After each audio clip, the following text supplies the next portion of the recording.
같이 기도드리겠습니다.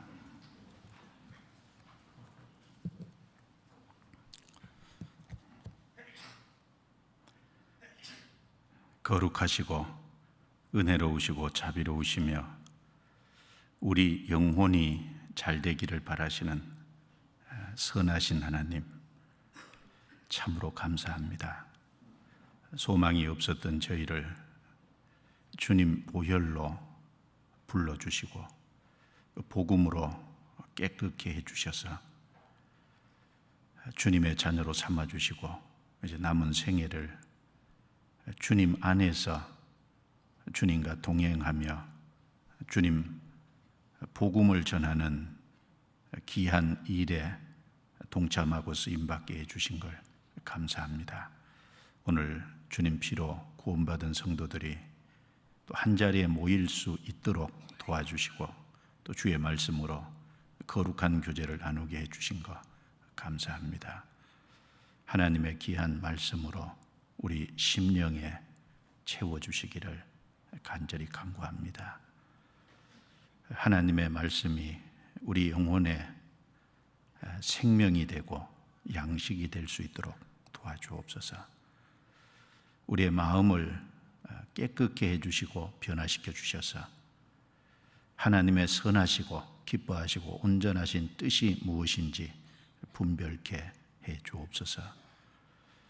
우리의 행보를 하나님의 말씀 위에 굳게 세울 수 있는 시간이 되게 해주시고 우리의 걸음이 좌로나 우로나 치우치지 않고 오직 하나님의 영광을 위한 길이 되게 해 주옵소서.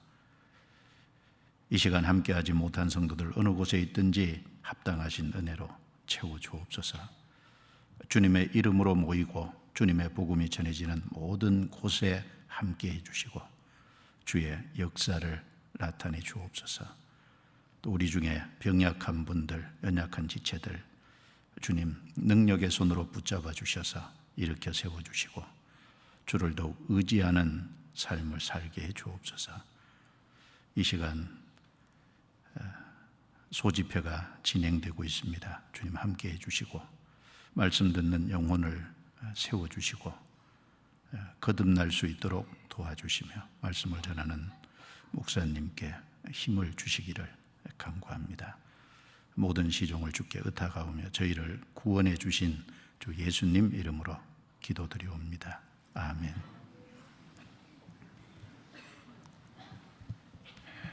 성경 고린도전서 14장을 찾겠습니다.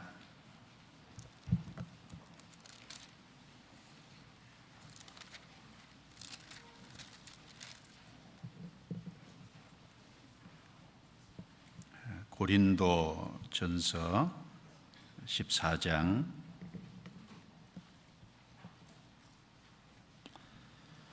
26절입니다. 26절 40절까지 제가 중간 읽겠습니다. 그런즉 형제들아 어찌할꼬 너희가 모일 때 각각 찬송 시도 있으며 가르치는 말씀도 있으며 계시도 있으며 방언도 있으며 통역함도 있나니 모든 것을 덕을 세우기 위하여 하라.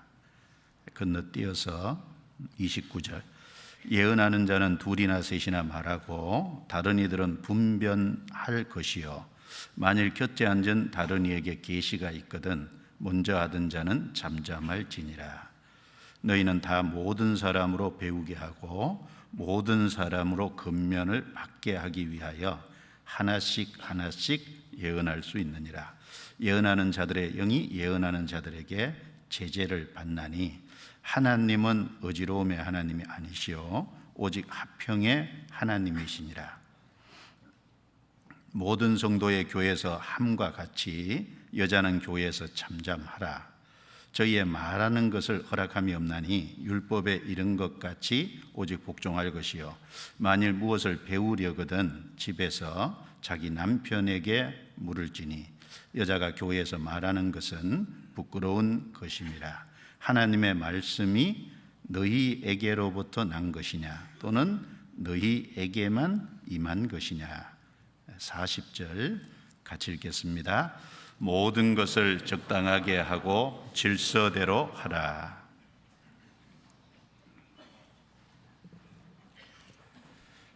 여기 33절 말씀에 보면 하나님은 어지러움의 하나님이 아니시오 오직 화평의 하나님이시니라 이렇게 말씀을 하셨습니다. 어지러움의 반대는 질서죠. 하나님은 질서의 하나님이십니다. 그리고 그 질서를 통해서 하나님이 주시고자 하는 것은 화평입니다. 그래서 화평의 하나님 이렇게 말씀을 하고 있습니다. 그래서 제목을 질서하고 가로 열고 화평 가로 닫고 의 하나님 이렇게 적어줬는데 질서의 하나님이라고만 적어놨습니다. 예. 그래서 오늘 질서의 하나님, 화평의 하나님에 대해서 좀 말씀을 드려보려고 합니다. 고린도 전서는 바울 사도께서 고린도 지역에 있는 구원받은 성도들에게 보낸 편지입니다. 물론 고린도 전서도 성령의 감동하심으로 기록된 말씀입니다. 고린도 전서 내용 속에 구원받은 성도들이 교회 생활하는데 하나님의 뜻 가운데 살아가는 것이 무엇인지 자세히 나타나 있습니다. 금방 읽은 고린도전서 14장 26절부터 40절 이 본문 말씀은 교회에서 또 모임 시에 성도가 무엇을 힘써야 될 것인지를 여기 가르치고 있습니다. 두 가지를 말씀하는데 26절에서는 모든 것을 덕을 세우기 위해서 하라 이렇게 말씀하셨고 또 40절 말씀에는 모든 것을 적당하게 하고 질서대로 하라 이렇게 말씀을 하고 있습니다. 성도가 교회에서 또 모임 시에 힘을 써야 될 것이 덕을 세우기 위해서 힘을 쓰고 또 모든 연에서 적당하게 하고 적당하게 한다는 것은 넘어서면 좀 과용하면 곤란하다는 거죠. 다른 번역에는 단정히 행하고 그랬는데 단정히 행하고 질서대로 하라 이걸 힘을 써야 된다고 말씀합니다. 두 가지죠. 그래서 26절을 보시면 그런즉 형제들아 어찌할꼬 너희가 모일 때 각각 찬송시도 있으며 가르치는 말씀도 있으며 계시도 있으며 방언도 있으며 통역함도 있나니 모든 것을 덕을 세우기 위하여 하라. 여기 모일 때 그랬습니다. 우리도 모임할 때 찬송도 있고 가르치는 말씀도 있습니다. 여기 계시도 있으며 그랬는데 이 고린도 전서가 기록될 당시 초대교회 당시에는 구약 성경은 유대인만 갖고 있고 신약 성경은 아직 기록이 안 된 상태고 그렇기 때문에 성도들이 모일 때 성령께서 교회에 필요한 또 성도들의 신앙에 필요한 것을 성령이 갑자기 어떤 개인을 지목하셔서 그 사람을 통해서 그 모임 시에 말씀하게 하는 경우가 있었습니다. 그걸 가르쳐서 여기 계시, 예언 이렇게 말씀을 합니다. 그리고 방언도 있으며 통역함도 있나니 물론 이 방언과 통역함도 고린도전서 12장에 보면 교회에 주신 은사죠. 좀 전에 말씀드린 것처럼 구약은 유대인만 갖고 있고 신약은 아직 기록되지 않은 상황에서 유대인들이 예수님을 배척했는데 그 예수님이 십자가에 죽으시면서 피를 흘려서 우리의 모든 죄를 깨끗이 도말해 주셨지 않습니까? 그 복음이 하나님께로부터 주어졌다는 사실은 분명한데 그 복음이 하나님께로 주어졌다는 그 사실을 성경이 아직 없으니까요. 그것을 좀 의심하는 이런 사람들에게 확신을 주기 위해서 방언과 방언의 통역함 이런 은사들이 초대교회는 있었습니다. 그런 은사가 목적이 아니라 마가복음 16장에 보면 그 따르는 표적으로 말씀을 확실히 증거하시니라, 말씀을 전하기 위한 수단으로 방언과 통역함 이런 것이 있었습니다. 그런데 어쨌든 그 교회 안에 모임 시에 찬송을 하든 또 가르치는 말씀을 하든 또 그 안에서 간증을 하든 무엇을 하든 간에 모든 것을 덕을 세우기 위해서 하라. 덕을 세운다는 것이 무슨 뜻이겠습니까? 우리의 삶의 목적 중에 하나가 하나님의 영광을 드러내기 위한 것이고 또 성도들이 신앙을 세우고 또 다른 영혼을 건지기 위해서 우리가 이 땅에 남은 생을 살고 있습니다. 그래서 하나님께 영광이 돌아가고 성도들의 신앙을 세우는 쪽으로, 영혼을 건지는 쪽으로 모든 것을 덕을 세우기 위해서 해야 될 여기 필요를 말씀합니다. 그리고 또 40절에서는 모든 것을 적당하게 하고 질서대로 하라 이렇게 말씀하셨습니다. 계시의 은사가 있고 방언과 통역함의 은사가 있는데 이제 이런 것을 과용하면 안 된다는 겁니다. 남용하면 안 된다는 겁니다. 앞에 읽은 말씀처럼 갑자기 한 사람에게 성령이 임해서 교회 또 성도의 신앙에 필요한 계시와 예언을 줬으면 또 다른 사람이 일어나서 계시와 예언을 하면 먼저 하던 사람은 멈춰야 된다는 겁니다. 그래서 지나치게 하면 안 되고 적당하게 하고 질서대로 하라 이렇게 말씀을 하셨습니다. 우리 모일 때 간증도 막 한 사람이 2시간씩 하고 그러면 좀 옳지 않겠죠? 적당하게 하고 질서대로 하라. 신앙생활을 적당하게 하라는 말은 아닙니다. 신앙생활은 열심히 해야 되는데 모임 시에 적당하게 하고 질서대로 하는 것은 맞을 겁니다. 그렇다면 왜 교회에서 모임 시에 모든 것을 덕을 세우기 위해서 하고 적당하게 하고 질서대로 하라고 말씀하셨을까요? 그 이유가 이제 33절에 밝히고 있는 겁니다. 33절 다시 같이 읽어보겠습니다. 하나님은 어지러움의 하나님이 아니시오 오직 화평의 하나님이시니라.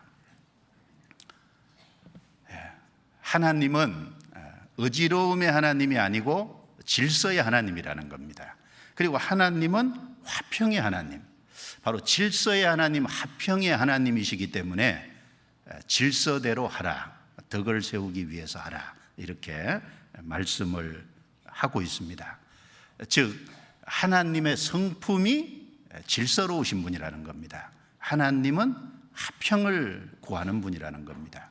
그렇기 때문에 하나님의 성품에 맞춰서 우리도 그 하나님을 믿고 섬기는 사람이기 때문에 질서대로 해야 될 필요가 있고 또 화평을 힘써야 될 필요가 있다라고 말씀을 하십니다.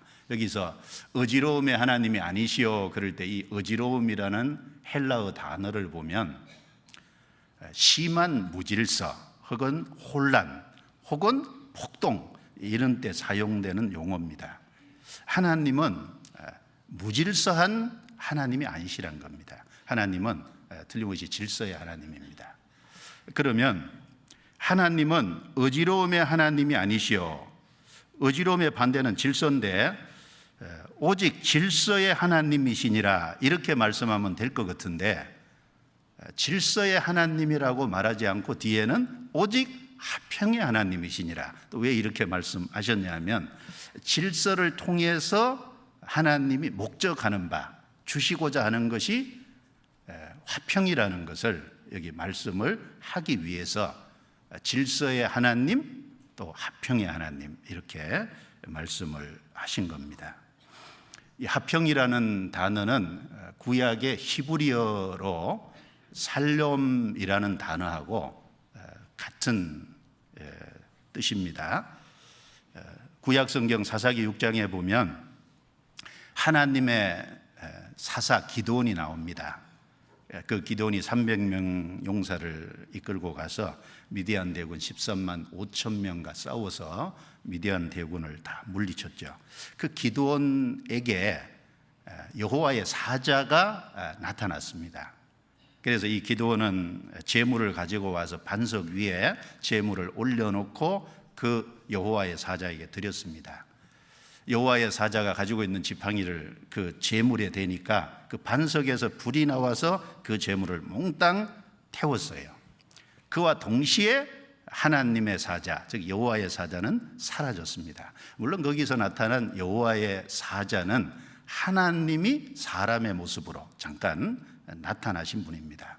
그래서 기드온은 이제 깜짝 놀랐죠. 내가 하나님의 사자를 대면해서 봤다. 그래서 너무너무 두려워했습니다. 그때 하나님께서 안심하라, 놀라지 마라, 죽지 아니하리라 라고 약속을 해줬고, 그래서 이 기드온은 그곳에 제단을 쌓고 그곳의 이름을 여호와 샬롬 이렇게 이름을 지었습니다. 여호와는 평강이다, 그런 뜻이죠. 물론 그 모습은 훗날 예수 그리스도께서 하나님과 우리 사이에 대신 제물이 되어주심으로 하나님과 우리 사이에 화평, 평강이 이루어질 것의 하나의 그림자입니다. 그 내용이 사사기 6장에 잘 나타나 있습니다. 그래서 하나님은 질서의 하나님, 그 질서를 통해서 우리에게 주시고자 하는 그 목적하는 바는 우리에게 화평을 주시기 원하시는, 그래서 하나님은 질서의 하나님, 화평의 하나님입니다. 오늘 그런 주제로 말씀을 좀 같이 나눠보겠습니다. 자, 개요를 조금 말씀을 드려보면, 하나님은 질서의 하나님이시기 때문에 하나님의 하시는 일을 보면 질서 안에서 하나님께서 일을 행하신다라는 것을 우리가 살펴볼 수 있습니다. 하나님이 세우신 질서가 많은데 어떤 질서가 있을까요? 우주의 질서도 있고 자연의 질서도 있을 수 있고, 또 천사 세계, 보이지 않는 영적인 피조물인데 그 천사 세계도 대충 만들어진 게 아니라 질서가 있지 않습니까? 천사장이 있고, 그리고 그 밑에 천사들이 있고, 천사 세계도 틀림없는 질서가 있습니다. 그리고 사람의 인체도 참 놀라운 질서가 있죠. 법칙과 질서. 그리고 국가도 질서가 있고, 우리가 사는 이 사회에도 틀림없는 질서가 있고, 가정이라는 체계도 질서가 있고, 또 교회 안에도 분명한 질서가 있지 않습니까? 그 질서가 유지됨으로 그 안에 평강이 있고 화평이 있는 겁니다. 그 질서가 깨지면 거기에 문제가 있고 화평이 깨지지 않습니까? 그리고 이 성경도 아주 놀라운 질서를 갖고 기록되어 있습니다. 그리고 우리 개인의 신앙 생활도 말할 것도 없이 질서가 있어요. 근데 그 질서가 제대로 안 잡히면 신앙생활이 잘 안 되지 않습니까? 그 질서가 제대로 잘 잡혀 있지 않으면 그 신앙생활이 제대로 잘 안 되는 겁니다. 질서가 잘 잡힐 때 그게 우리의 신앙생활이 안정되고 또 하나님 앞에 바르게 살아갈 수 있고, 또 삶 속에 개인의 영혼의 평안과 안정이 화평이 있을 수 있을 겁니다. 그래서 하나님의 하시는 일에는 하나님이 질서를 가지고 일하시는다는 측면나고, 어떤 질서가 있는지 좀 살펴보면서 동시에 오늘 말씀드리는 이유는 우리 개인의 신앙생활도 질서가 잘 잡혀 있는지 한번 잘 살펴보고, 그 질서가 잡혀 있지 않다면 바르게 질서를 세우는 그런 좋은 시간이 됐으면 하는 바람으로 질서의 하나님, 화평의 하나님, 이런 제목으로 말씀을 드리겠습니다. 하나님께서 질서를 주셨는데 몇 가지를 한번 생각해 보겠습니다. 먼저 우주의 질서, 자연의 질서, 하나님이 이런 것을 만드셨죠. 물론 질서라는 것은 하나님이 세우신 법칙입니다. 그 법칙이 곧 질서죠. 성경 욥기 38장입니다. 찾아보시죠.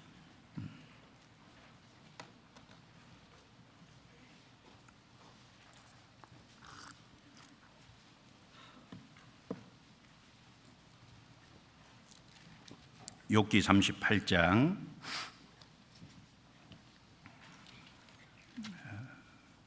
31절부터 33절까지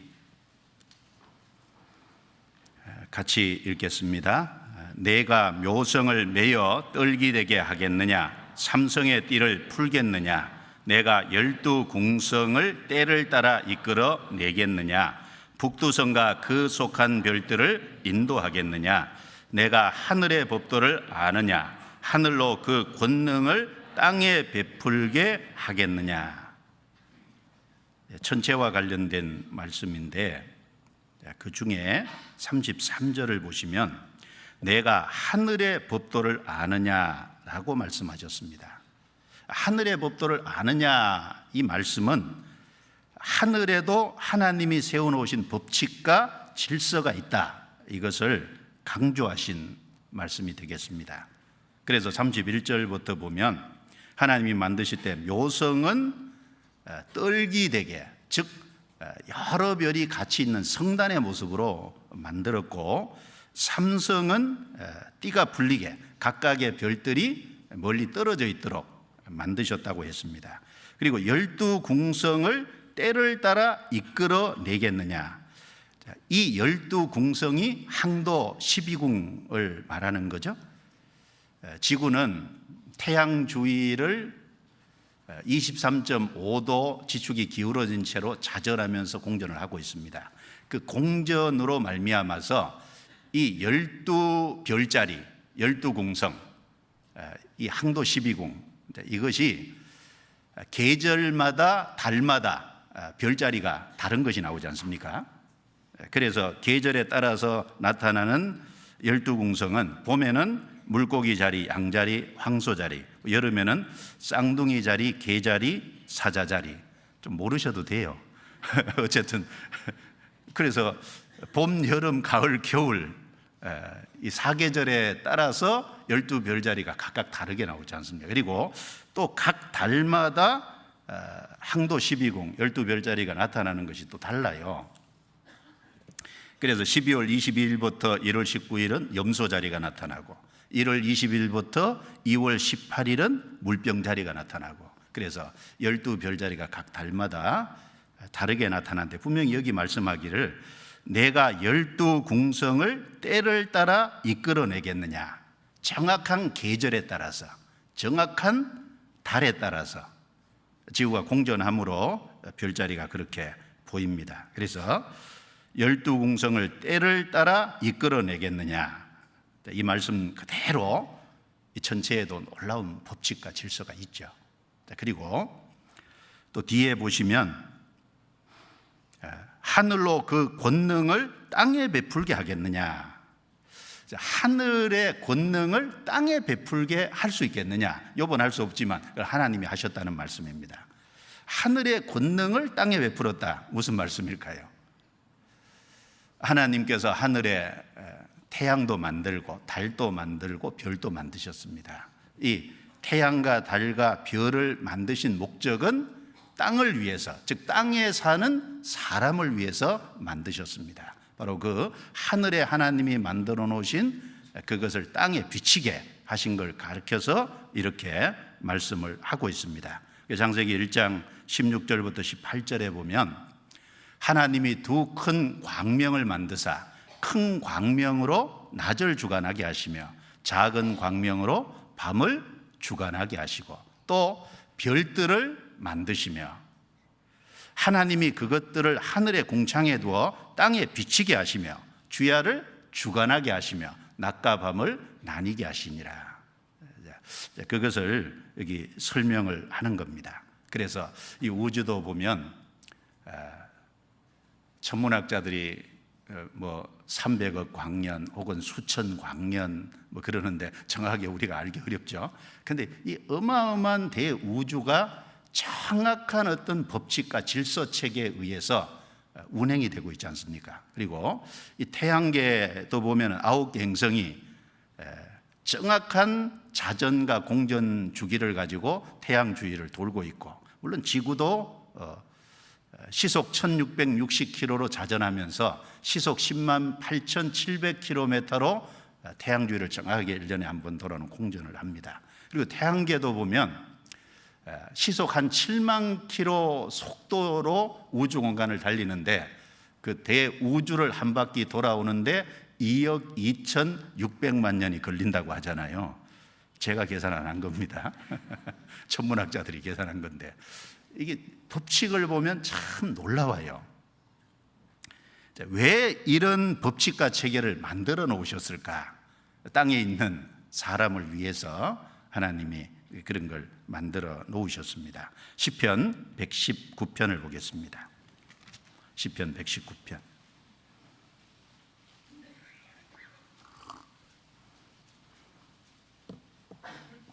89절부터 91절 같이 읽어보죠. 여호와여, 주의 말씀이 영원히 하늘에 굳게 섰사오며 주의 성실하심은 대대 이르나이다. 주께서 땅을 세우셨으므로 땅이 항상 있사오니 천지가 주의 계료대로 오늘까지 있으면 만물이 주의 종이 된 영원이다. 이 대우주도 하나님의 말씀에 의해 창조되지 않습니까? 그리고 말씀에 의해서 지금도 운행되고 있습니다. 그 하나님이 세운 법칙과 질서, 그 말씀대로 지금까지 그대로 되는 것은 만물이 주의 종이 된 영혼이다. 하나님의 말씀에 순종하니까 우리가 그 안에 살면서 우리가 거기 평화가 있고 안전히 거할 수 있지 않습니까? 그래서 이 법칙과 체계를 거스리는 유리하는 별들을 하나님이 집어넣기 위해서 블랙홀이라는 것도 만들어 두셨잖아요. 그래서 성경 유다서 1장 13절에 영원히 예비된 캄캄한 흑암에 돌아갈 유리하는 별들이라, 그 질서와 법칙 체계를 벗어나는 그 별들을 집어넣기 위한 그것도 만들어 두셨습니다. 이 우주를 생각할 때 우리 하나 확실히 알 수 있는 것, 하나님이 정말 질서의 하나님이시구나. 이게 참 엄청나고 놀라운 질서가 있지 않습니까? 그걸 우리가 확실히 좀 알 수 있습니다. 그리고 이 땅으로 내려와서 이 땅에도, 우리가 살고 있는 지구에도 이 자연의 질서라는 것이 있지 않습니까? 자연이 얼마나 질서 정연한지를 학자들이 밝히는데 이걸 자연의 법칙이라고 하잖아요. 물론 이것은 과학자들이 만들어낸 것이 아니고 하나님이 만드신 법칙과 질서를 과학자들이 연구해서 찾아내는 것뿐이죠. 그래서 이 자연계 속에도 많은 법칙이 있는데 그 법칙과 질서들 하나하나를 뜯어보면 오묘하기 짝이 없지 않습니까? 그래서 욥기 36장 26절부터 28절에는 물의 순환의 법칙이 기록이 되어 있죠. 욥기 36장 그 내용 속에 그가 물을 가늘게 이끌어 올리신즉 그것이 안개되어 비를 이루고 그것이 공중에서 내려 사람 위에 쏟아지느니라. 하나님이 태양의 복사열을 통해서 이 바다나 강물, 이 각 물들을 끌어올리잖아요. 수증기로 물을 가늘게 이끌어 올리신즉 그것이 안개되어 비를 이루고 그것이 이제 육지로 이동을 하고 응결의 과정을 거쳐서 그것이 공중에서 내려 사람 위에 쏟아지니라. 강수하지 않습니까? 하나님이 바닷물을 불러서 육지에다가 계속 쏟아부어 주니까 사람은 거기에서 물을 마시고 또 농사를 짓고 이렇게 거기에 평화가 있고 안전히 거할 수 있습니다. 만약에 그런 물의 순환의 법칙이라는 걸 하나님이 안 주셨으면 물 얻기 위해서 어떻게 해야 될까요? 바다까지 가서 그 바닷물을 퍼서 그 바닷물에 소금기를 또 다 정제해내야 되잖아요. 그리고 그것을 육지로 이동해서 그걸 농사 짓기 위해서 밭에까지도 끌어들여야 될 텐데 그 많은 수고를 하지 않도록 하나님께서 물의 순환의 법칙이라는 걸 주셨지 않습니까? 또 물의 순환의 법칙만 주신 게 아니라 이 공기, 대기 순환의 법칙이라는 것도 하나님이 주셨잖아요. 그것도 질서거든요. 성경 전도서 1장 찾아보겠습니다. 전도서 1장.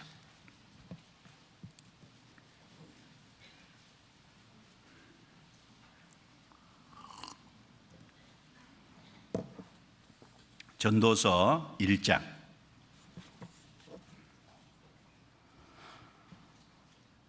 1장 5절, 6절 같이 읽겠습니다. 해는 떴다가 지며 그 떴던 곳으로 빨리 돌아가고 바람은 남으로 불다가 북으로 돌이키며 이리 돌며 저리 돌아 불던 곳으로 돌아가고. 여기 6절에 바람은 남으로 불다가 북으로 돌이키며 이리 돌며 저리 돌아 불던 곳으로 돌아가고. 바람이 계속, 즉 대기가 순환하고 있다는 것, 참 놀라운 말씀이죠. 이 사람들은 바람은 무질서하고 바람은 예측하기가 참 어렵다, 이렇게 생각을 하는데, 여기 틀림없이 불든 곳으로 돌아가고 바람이 순환 체계를 갖고 있다는 것을 분명히 말씀합니다. 여기 바람은 남으로 불다가, 이 남으로 부는 게 적도를 중심해서 남서쪽으로 부는 것을 무역풍이라 그러잖아요.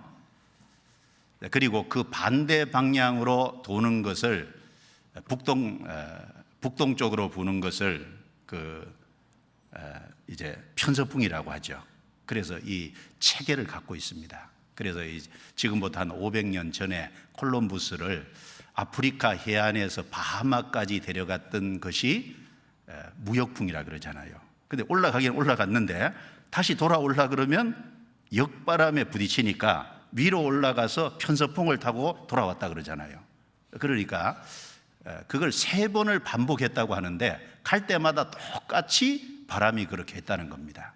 그런데 500년 전에도 알기 어려웠던 걸 성경에는 수천 년 전에 바람이 순환 체계를 갖고 있다는 걸 여기 말씀을 해놨습니다. 그래서 이 만물 중에 하나하나를 뜯어보면 참 놀랍기가 그지없습니다. 제가 가끔 얘기하는데 해바라기 있지 않습니까? 지금 가을인데 해바라기 보면 참 얼굴이 밝아지죠. 명절 가시면서 해바라기 좀 보시기 바랍니다. 그 해바라기를 보면 해바라기가 큰 것은요, 이 씨판이 한 30cm 정도 된다 그러잖아요. 근데 이 해바라기가 가운데서 씨가 생성돼서 바깥으로 밀려나간다 그러죠. 그러니까 제일 바깥에 있는, 제일 끝에 있는 씨가 제일 먼저 생성된 거예요. 그래서 이제 어떤 경우를 보면은 제일 끝에 있는 게 제일 굵어요. 해바라기를 자세히 보면. 그래서 이 가운데서 생성돼서 바깥으로 밀려나가는데 그 밀려나가는 각도가 1번하고 2번하고 이렇게 137.5도씩 정확하게 밀려나간다 그러지 않습니까? 그렇게 해야만 씨판이 이중 나선 구조로 씨가 그렇게 질서정연하게 딱 들어갈 수 있다는 거예요. 그래서 한근각이라고 얘기합니다. 만약에 137.5도보다 적거나 크면 씨가 그렇게 질서정연하게 딱 알차게 그렇게 들어갈 수가 없다는 거예요. 거기에 놀라운 어떤 거기에도 법칙과 질서라는 것이 존재한다는 것을 알 수 있잖아요. 그리고 이제 천적 관계 같은 것도 조금 생각해 보면 한 어떤 곤충이나 한 동물이 완전 이렇게 정식이 되면 이거 참 문제가 되잖아요. 그러니까 하나님이 곤충과 동물에게 적당한 천적 관계라는 것을 하나님 주셔서 어떤 한 가지 개체가 무한정 정식이 못 되도록 하나님이 질서 체계를 실제로 만들어 놨는 것이 있지 않습니까? 예를 들어서 호주에는 토끼가 없었다고 그러거든요. 호주 대륙에. 호주 대륙이 없었는데 1859년에 호주로 이민을 간 유럽인들이 12마리 집토끼를 가지고 갔대요. 그래서 이 토끼가 새끼를 많이 낳지 않습니까? 그래서 이 한 140년이 지났는데 2억 마리 이상이 됐다는 겁니다. 12마리 가지고 갔는데 호주 대륙 전체 한 2억 마리 이상이 된 거예요. 그러니까 이 토끼가 양모 산업에 굉장히 방해를 줘서 매년 그 양모 산업에 한 7천억 정도 하나로 손실을 입힌다는 겁니다. 그럼 이 토끼를 어떻게 대체할까 연구를 하다가 1차는 천적을 한번 투입해 보자. 그래서 호주에서 개와 족제비를 인해서 사냥하고 또 고양이와 여우 등을 풀어놨답니다. 천적 관계로 해서 토끼를 잡아먹게끔. 그런데 여우를 풀어놨는데 들여온 여우가 토끼를 죽이는 게 아니라 여우도 같이 성장을 해가지고 개체수가 늘어서 사실은 호주가 호주가 여우 가족을 가장 많이 수출하는 나라가 됐다 그러잖아요. 같이 막 증식을 하니까. 그래서 이 토끼 퇴치가 안 되니까 1950년대 2차로 점액종 바이러스를 투여를 했다는 겁니다.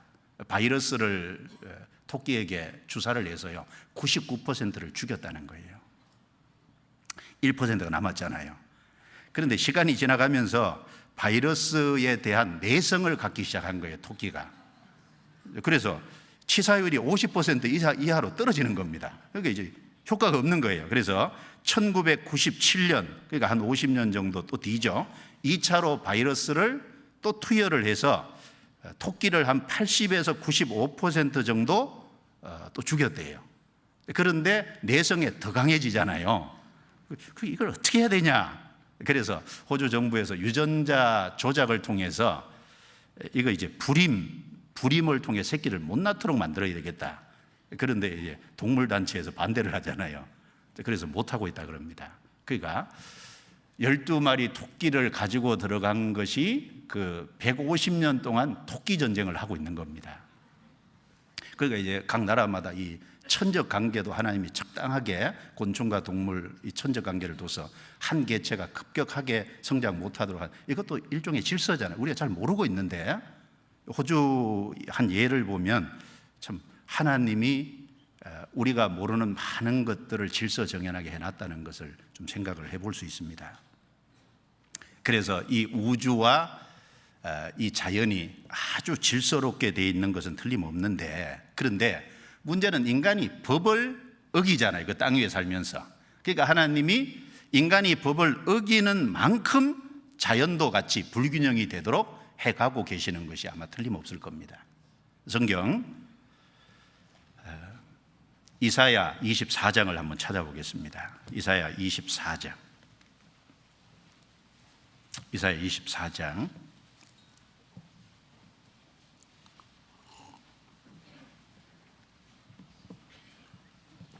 이사야 24장입니다. 5절 같이 읽겠습니다.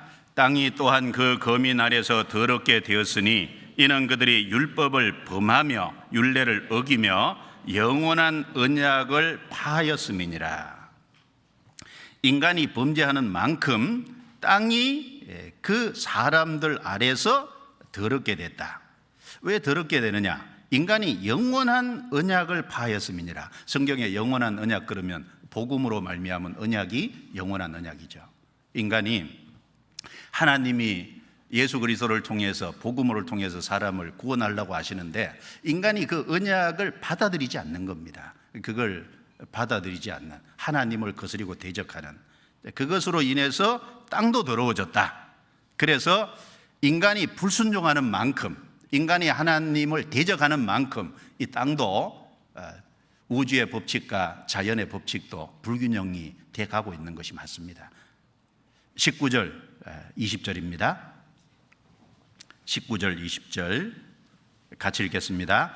땅이 깨어지고 깨어지며 땅이 갈라지고 땅이 흔들리고 흔들리며 땅이 취한 자같이 비틀비틀하며 침망같이 흔들리며 그 위에 죄악이 중함으로 떨어지고 다시 일지 못하리라. 땅의 기초가 흔들리지 않습니까? 땅이 깨어지고 깨어지고 갈라지고 흔들리고 흔들리며 이 지진이 지구상에 많아지는 이유가 죄악이 중함으로, 죄가 많아지는 만큼 하나님이 이 땅도 질서 체계도 하나님께서 흔들고 계시다, 이렇게 생각하면 되겠죠. 그래서 예레미야 5장 22절에 보면 하나님께서 바다와 육지의 한계를 모래로 그어놨지 않습니까? 하늘에서 바라보면은 이 백사장은, 모래는 얇은 띠에 불과하잖아요. 얇은 띠에 불과한데, 그런데 파도가 치지만 그것을 넘어서지 못하지 않습니까? 그런데 인간이 계속 하나님께 범죄할수록 이 바다의 파도가 그걸 넘어오는 횟수가 많아지잖아요. 그리고 강해집니다. 그래서 성경에 누가복음 21장에 보면 1월 성신에는 징조가 있겠고 땅에서는 바다와 파도의 우는 소리를 인하여 사람들이 혼란한 중에 공고하리니 이는 하늘의 권능들이 흔들리겠습니다. 하늘의 권능이 뭘까요? 하나님이 세우는 법칙과 질서 체계잖아요. 인간이 범죄하는 만큼 그 우주의 법칙과 질서 체계, 또 땅의 자연의 법칙의 체계가 흔들리고 있는 겁니다. 노아 시대 때 인간이 범죄하고 땅의 죄가 충만하니까 정말 1000살 가까이 살 수 있는 그 참 좋은 환경이었지 않습니까? 근데 하나님 공창유해물을 싹 없애버리니까 1000살이 아니라 100살 아래로 싹 내려가 버리지 않습니까? 그러니까 인간이 범죄함으로 하나님이 위에 공창유해 물을 제거해 버리니까 수명이 10분의 1로 줄어들어 버리잖아요. 7년 환란의 성경에 들어가면 말씀하시기를 모든 체계에 문제가 생기지 않습니까? 그래서 요한계시록 6장에 보면 하늘의 별들이 땅에 막 떨어지지 않습니까? 그래서 무화과 나무가 설익은 가실이 땅에 떨어지는 것처럼 떨어지고, 그리고 땅에 지진이 훨씬 많아져서 요한계시록 16장에 전에도 없고 후에도 없는, 그래서 모든 도시들이 다 파괴되고, 그리고 산악들이 없어지고 섬들이 다 없어지고, 그리고 자연 이 대기 체계가 문제가 생기니까 하늘에서 한 달란트나 되는 우박이 땅에 떨어지는, 한 달란트는 60kg입니다. 60kg짜리 막 우박이 하늘에서 떨어지는. 왜 그럴까요? 범죄가 많아지니까. 그래서 하나님이 우주의 법칙도 아주 질서롭게 해놓고, 이 우리가 사람이 살도록 자연 법칙도 아주 질서롭게 해놓은 것이 맞는데, 그 땅 위에 사는 사람들의 죄가 많아지고 하나님의 영원한 언약을 받아들이지 않고 대적하고, 그런 만큼 이 자연 체계를 하나님이 깨뜨리시는 것이 틀림없을 겁니다. 그건 인간에 대한 하나님의 경고라고 할 수가 있겠죠. 그리고 또 인체 질서도 보면 참 사람 몸을 뜯어보면 참 놀랍지 않습니까? 이 심장이 하루에 한 10만 번 정도 계속 뛰어서 이 사람 몸속의 혈관의 길이가 지구를 한 3바퀴 내지 4바퀴 도는, 어떤 자료는 보니까 12만 킬로라고, 어떤 자료는 16만 킬로미터라 그러는데, 그걸 모세혈관까지 합쳐서요, 그걸 계속 피를 돌려주고 있지 않습니까? 그 얼마나 정교합니까? 그 심장을 사람이 100년 쓰고 어떤 사람은 120년 쓰고 그러지 않습니까? 근데 이 사람의 몸이 아주 정교하게 잘 법칙과 질서와 체계가 되어 있는데, 여기 이제 예를 들면 암이 생기면 어떤 사람은 이제 위를 싹 절제해내잖아요. 위가 딱 절제되면은 이게 이제 문제가 생기잖아요. 건강이 이상이 생기고, 어떤 사람은 이제 쓸개 없는 사람이 되는데 쓸개도 떼내고 그러잖아요. 여러 가지를 떼내는. 그래서 이제 이 몸의 법칙과 질서 체계를 하나님 만들어 놨는데, 이 몸이 이게 질서 체계가 잘 될 때 화평이 있고 건강하게 살 수 있지 않습니까? 그리고 이 영적인 피조물인 천사 세계도 틀림없이 질서가 있지 않습니까? 질서롭게 만들었는데 그 위치와 자기 지위를 이탈하고 이 루시퍼가 반역을 했어요. 유다서 1장 찾아보겠습니다. 유다서 1장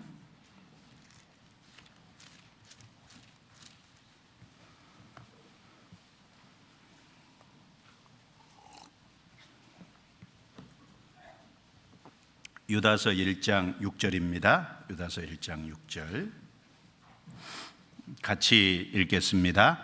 또 자기 지위를 지키지 아니하고 자기 처소를 떠난 천사들을 큰 날의 심판까지 영원한 결박으로 흑암에 가두셨으며. 시편 103편에 보면 하나님이 천사 영적인 피조물을 만들 때 하나님의 부리는 사역자로 하나님의 역사에 사용하기 위해서, 또 히브리서 1장에는 구원받은 사람들을 섬기기 위해서 만든 목적이 분명한데, 그런데 그 자기 위치와 지위, 그 하나님이 세운 것이 꼭 법칙이고 질서잖아요. 근데 그걸 거스리고 하나님의 자리를 탐내서 결국은 쫓겨나는. 그리고 성경에 보면은 천사 중에 천사장이라는 말씀이 나옵니다. 유다서 1장 6절에 천사장 미가엘이, 천사장 미가엘을 9절에 말씀하고 있죠. 그리고 또 데살로니가전서 4장 16절에도 보면 주께서 호령과 천사장의 소리와 하나님의 나팔로. 그럼 천사장이 있다는 말은 천사세계, 영적인 피조물도 질서 체계를 갖추고 있다는 말이 되지 않습니까? 하나님이 뭘 하시든지 질서롭게 해놓으신 거예요. 그리고 이 세상에 많은 나라가 있는데 하나님이 각각의 나라의 어떤 그 땅을 하나님께서 적당하게 분배했다고 성경에 말씀했거든요. 그 국가가 커지고 작아지고 하나님 모든 국가의 질서도 결국은 하나님이 세우신 거잖아요. 그 국가의 질서를 순응하는 것이 하나님의 뜻이죠. 로마서 13장입니다. 로마서 13장.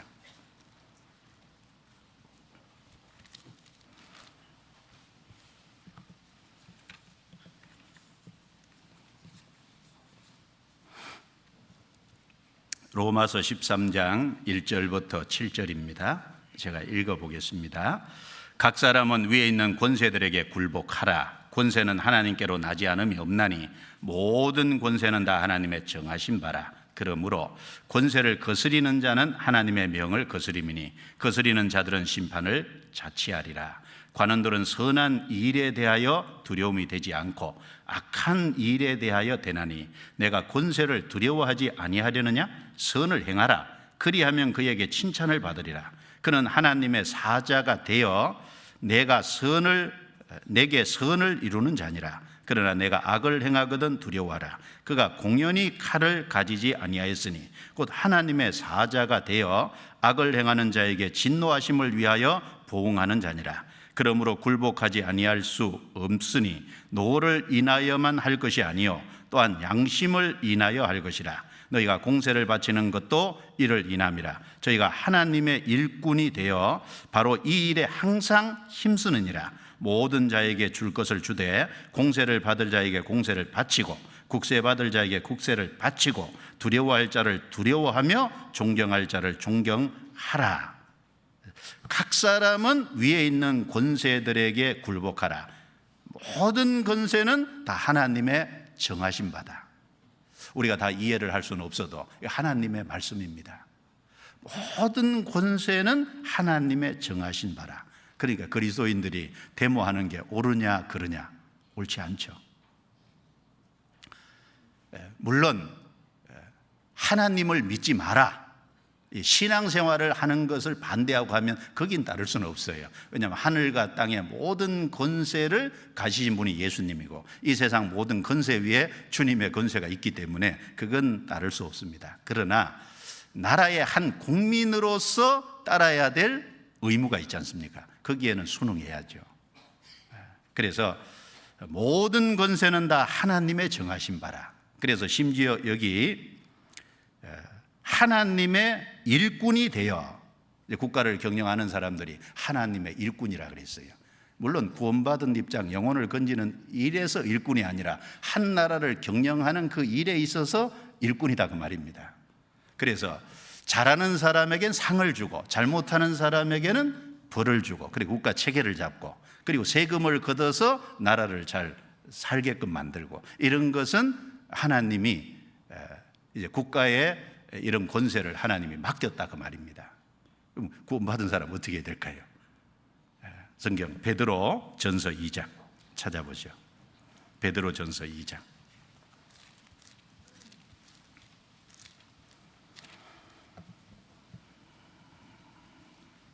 베드로 전서 2장 13절부터 17절까지 같이 읽겠습니다. 인간에 세운 모든 제도를 주를 위하여 순복하되 혹은 위에 있는 왕이나 혹은 악행하는 자를 징벌하고 선행하는 자를 포장하기 위하여 그에 보낸 방백에게 하라. 곧 선행으로 어리석은 사람들의 무식한 말을 막으시는 것이라. 자유하나 그 자유로 악을 가리우는 데 쓰지 말고 오직 하나님의 종과 같이 하라. 뭇사람을 공경하며 형제를 사랑하며 하나님을 두려워하며 왕을 공경하라. 여기 왕을 공경하라 그랬을 때 베드로 사도가 이 베드로 전서를 기록할 때가 네로 황제의 그리스도인의 대박해를 앞두고 기록을 했지 않습니까? 네로 황제 치세에서 기록을 한 겁니다. 왕을 공경하라. 그 안에 네로 황제도 들어가 있어요. 인간에 세운 모든 제도를 주를 위하여 순복하되라고 했습니다. 그래서 한 국민으로서 국가 안에서 주어져 있는 제도는 순복하는 것이 당연하고, 그러나 믿음에 관한 문제는 그걸 따를 필요는 없죠. 그래서 우리가 그 국가의 질서도 하나님이 정하셨다라는 것을 우리가 깊이 생각을 해야 될 겁니다. 욥기 12장 찾아보겠습니다. 욥기 12장.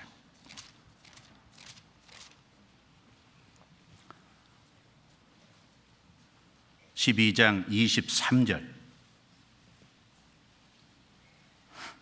제가 읽겠습니다. 만국을 커지게도 하시고 다시 멸하기도 하시며 열국으로 광대하게도 하시고 다시 사로잡히게도 하시며 만민의 두목들의 총명을 빼앗으시고 그들을 길없는 거친 들로 유리하게 하시며 빛 없이 캄캄한 데를 더듬게 하시며 취한 사람같이 비틀거리게 하시느니라.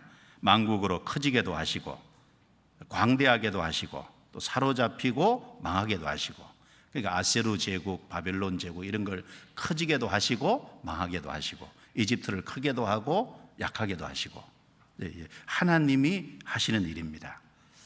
그 국가의 질서도 하나님이 세우셨습니다. 그리고 우리는 사회를 구성하고 사는데 이 사회에 많은 질서가 있잖아요. 그 사회의 법과 질서도 사실 하나님이 만드신 거지 않습니까? 그 중에 하나만 예를 들면 남녀 구분. 남자는 남자다워야 되고 여자는 여자다워야 되잖아요. 남자가 머리카락을 여자처럼 길게 하거나 여자가 너무 지나치게 짧게 하거나 그것도 옳지 않죠. 남자가 여자 의복 입고 여자가 남자 의복 입고, 그러니까 이제 남성은 남성다워야 되고 여성은 여성다워야 되는 것이 맞지 않습니까? 그게 하나님이 세우신 질서예요. 그래서 성경 고린도전서 11장 14절 15절 말씀에 보면 만일 남자가 긴 머리가 있으면 자기에게 욕되는 것을 본성이 가르치지 아니하느냐. 본성이라 그랬습니다. 하나님이 원래 사람 속에 만들어 놓은 기본적인 본성, 하나님이 부여하신 것이 본성이거든요. 남자가 긴 머리가 있으면 스스로 부끄러운 것을 스스로 알게끔 하나님이 해놓으셨다 그 말입니다.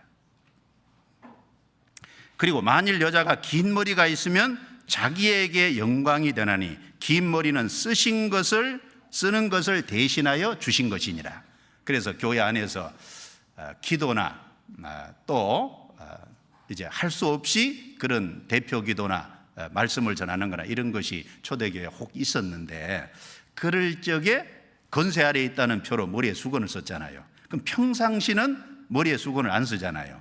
평상시는 뭘까요? 평상시는 긴 머리가 영광이 된다는 거예요. 그것을 여기서 말씀을 한 겁니다. 그리고 이제 신명기 22장 5절에도 보면 여자는 남자의 의복을 입지 말 것이요 남자는 여자의 의복을 입지 말 것이라. 이같이 하는 자는 내 하나님 여호와께 가증한 자니라. 성경에 분명히 남자와 여자의 분명한 차이를 두셨고, 그게 남녀와 다른 것은 이게 하나님이 주신 사회적인 질서 중에 하나거든요. 근데 남성이 여성화되려 그러고 여성이 남성화되려 그런 것은 하나님의 절대적인 법칙과 질서를 무시하는 것이 되는 겁니다. 그래서 이제 심지어 남성이 여자로 성형수술을 하고 여자가 남자로 성형수술을 하고 여자처럼 변장하는 걸 넘어서서, 이제 하나님 보실 때 그건 자기가 좋아서 하는 거잖아요. 자기가 좋아하는 것도 하나님의 법칙과 질서를 넘어서면 죄가 되는 거지 않습니까? 그래서 우리 시대는 자기 하고 싶은 대로 해라, 자율에 맡기잖아요. 하나님이 주신 법칙과 질서를 넘어서는 자율은 옳지 않죠. 자, 에덴 동산에서 하나님께서 모든 먹을 많은 것을 주셨어요. 그런데 선악을 알게 하는 나무 실과는 먹지 마, 딱 제한을 줬고 한계를 줬잖아요. 하나님을 하나님으로 인정하는 편데, 그런데 그 선악과를 안 먹는 그 안에서 자유가 있지 하나님이 정한 법칙을 거스리는 자유는 없다 그거예요. 그거는 범죄죠. 자유가 아니라. 그래서 왜곡된 성의식이 생깁니다. 남자가 남자를 좋아하고 여자가 여자를 좋아하고, 그래서 남자끼리 결혼하고 여자끼리 결혼하고, 이것이 영리입니다. 로마서 1장에 보면 순리와 영리라는 단어가 기록이 되어 있는데, 순리는 하나님이 주신 법칙과 질서를 말하는 거고, 영리는 그 하나님의 법칙과 질서를 거스리는 걸 영리라고 합니다. 로마서 1장 한번 찾아보죠. 로마서 1장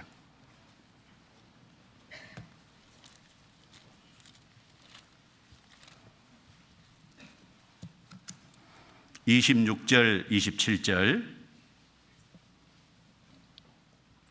같이 읽겠습니다. 이를 인하여 하나님께서 저희를 부끄러운 욕심에 내어버려 두셨으니 곧 저희 여인들도 순리대로 쓸 것을 바꾸어 영리로 쓰며, 이와 같이 남자들도 순리대로 여인 쓰기를 버리고 서로 향하여 음욕이 불일 듯하며, 남자가 남자로 더불어 부끄러운 일을 행하여 저희의 그릇됨에 상당한 보응을 그 자신이 받았느니라. 여기 순리대로 쓸 것을 바꾸어 영리로 쓰며, 순리라는 말씀이 나오고 영리라는 말씀이 나옵니다. 순리는 하나님이 부여하신 거고, 영리는 인간이 그걸 거스리는 겁니다. 그래서 이 사회에 하나님이 질서를 주신 것이 있어요. 나는 내가 좋아하는 대로 한다. 요즘은 좋은 대로 하라고 전부 다 상대적인 가치관으로 바뀌는데, 인간에게 자유스럽게 법칙과 질서를 따라서 제멋대로 하게 두면 결국 망하는 길밖에 없는 겁니다. 그리고 하나님이 가정이라는 질서도 주셨잖아요. 그 가정이라는 질서도, 그 질서가 지켜질 때 가정에 화평이 있고 화목이 있습니다. 그래서 가정은 특별히 부모와 자식 관계, 그리고 남편과 아내 관계. 그러면 이제 부모는 이제 성경에 말하기를 자녀를 주 안에서 잘 양육하라 그랬고, 자녀는 부모를 공경하고 순종하라 그랬습니다. 부모를 거스리는 것이 큰 죄가 됩니다. 그러면 가정의 화평이 깨지지 않습니까? 성경 에베소서 6장 찾아보겠습니다. 에베소서 6장 1절부터 4절 같이 읽겠습니다. 자녀들아, 너희 부모를 주 안에서 순종하라. 이것이 옳으니라. 내 아버지와 어머니를 공경하라. 이것이 약속 있는 첫 계명이니, 이는 내가 잘되고 땅에서 장수하리라. 또 아비들아, 너희 자녀를 노엽게 하지 말고 오직 주의 교양과 훈계로 양육하라. 이 성경에 보면은 순종할 위치에 있는 사람을 항상 앞에 거론했어요. 자녀들아, 뒤에는 아비들아. 왜 그럴까요?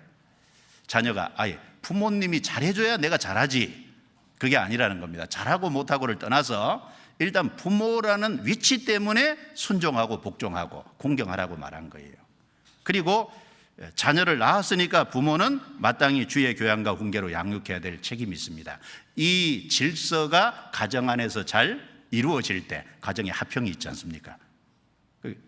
그리고 남편과 아내는 남편에게 순종하고 복종하고 범사에 그렇게 하라 그랬습니다. 남편은 아내를 사랑하고, 그리고 보양해야 될 책임이 있잖아요. 보호하고 양육하는 그 내용이 5장 22절부터 30절까지 나와 있습니다. 그래서 여기도 보면 아내들아 먼저 나오잖아요. 남편이 잘해줘야 하지, 남편다워야지. 남편답지도 않은데 그거 상관없이 남편이라는 위치 때문에 잘하라고 한 겁니다. 그리고 남편은 마땅히 그리스도께서 교회를 사랑하시고 위하여 자신을 주신같이 보호하고 양육해야 될 책임이, 보양해야 될, 공급해야 될 책임이 분명히 있다고 말씀했습니다. 그것이 가정 안에서 잘 지켜질 때 그 가정에 화목이 있을 겁니다. 그런데 그것이 깨어질 때 여기 문제가 생기는 거죠. 그 성경에 보면 하나님께 쓰임받은 사람은 참 부모에게 잘 순종한 사람이잖아요. 다윗도 어릴 때부터 보면 부모님의 말을 듣고 양을 쳤지 않습니까? 부모의 양을 쳤습니다. 그리고 부모님의 심부름을 가서, 형들이 군대 가 있으니까 군대 가서 형들이 잘 있는지 보고 오라고, 그리고 그 군대 장관에게 이것을 주라고 이제 맡긴 것을 심부름하러 갔다가 골리앗 만났잖아요. 그 역사 무대에 등장하게 되는데, 심부름을 잘한 사람이, 부모 공경하는 사람이 쓰임받는 거예요. 그래서 이스라엘의 초대왕 사울도 보면은 아버지가 잃어버린 암나귀를 찾으러 다니다가 사무엘 선지자 만나지 않습니까? 성경에 보면은 요셉이라는 사람도 부모님 심부름 갔다가 애국까지 팔려가게 된 겁니다. 근데 언론 보면은 안 좋은 것 같지만은, 그런데 하나님이 영광스럽게 하시려고 그렇게 하신 겁니다. 그러니까 성경에 보면 순종, 부모에게 순종하고 부모를 공경하는 그 사람이 잘 되도록 하나님이 하시는 게 맞아요. 근데 부모에게 불효하고 부모를 대적하고, 거기에는 하나님의 벌이 있게 돼 있습니다.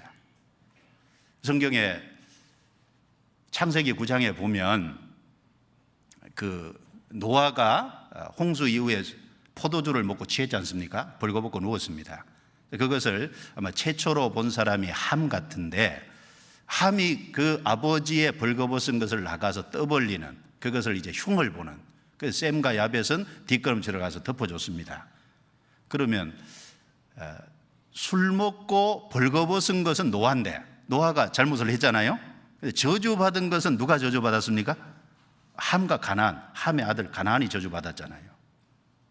그러니까 죄도 죄의 경중이 있다는 겁니다. 노아는 도덕적인 죄를 지었지만 함과 함의 아들 가나안, 함은 이제 위치적인 죄를 지었다는 겁니다. 이 질서와 법칙을 거스리는 것이 큰 죄가 됩니다. 성경에 보면은 압살롬 있죠. 다윗의 아들입니다. 머리카락이 아주 아름다운데 아버지 다윗을 대적하고 아버지 왕위를 찬탈했잖아요. 결국 종말이 어떻게 됩니까?